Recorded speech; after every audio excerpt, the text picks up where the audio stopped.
भारत की सिनेमा, जब उन्होंने भारत के मूल्यों और आदर्शों को प्रस्तुत किया, भारत ने उसको अंगीकार किया।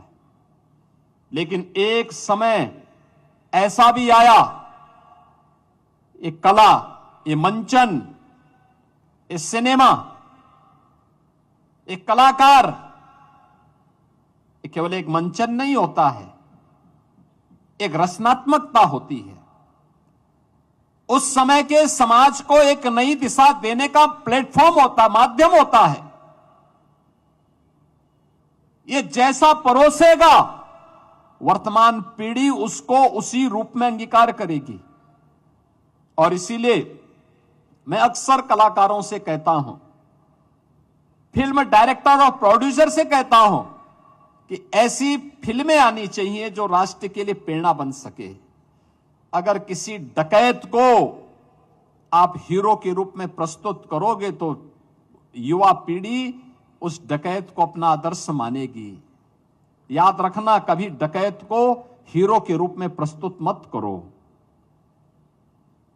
और नए सिरे में, नए भारत में अब आप देख रहे होंगे, ये जितने डकैत थे ना, उन डकैतों को दुनिया और कम से कम भारत ने तो किस प्रकार से दुत्कारा है। वर्तमान में चल रही तमाम ऐसी फिल्में उस बात का उदाहरण है कि जनता उसको हाथों हाथ ले रही है, उनको नकार रही है। लेकिन एक समय था जब अच्छे पात्रों को खलनायक के रूप में प्रस्तुत करने का प्रयास हुआ था और खलनायकों को उन फिल्मों के माध्यम से नायक के रूप में प्रस्तुत करने का प्रयास होता था। परिणाम क्या था? पीढ़ियां खराब हुई, पीढ़ियां खराब हुई।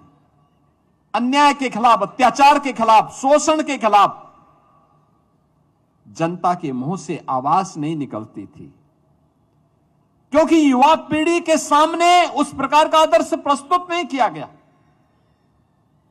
और अब आपने देखा होगा किस प्रकार की प्रस्तुति हो रही। ये महानाट्य जो सम्राट विक्रमादित्य पर है, याद करना, हमारी जो काल गणना है भारतीय की, वो भारतीय विक्रम संवत के आधार पर ही वह परंपरा आगे बढ़ती है। और पंचांग की धरती ये है, काशी है, काल गणना की धरती उज्जैन है।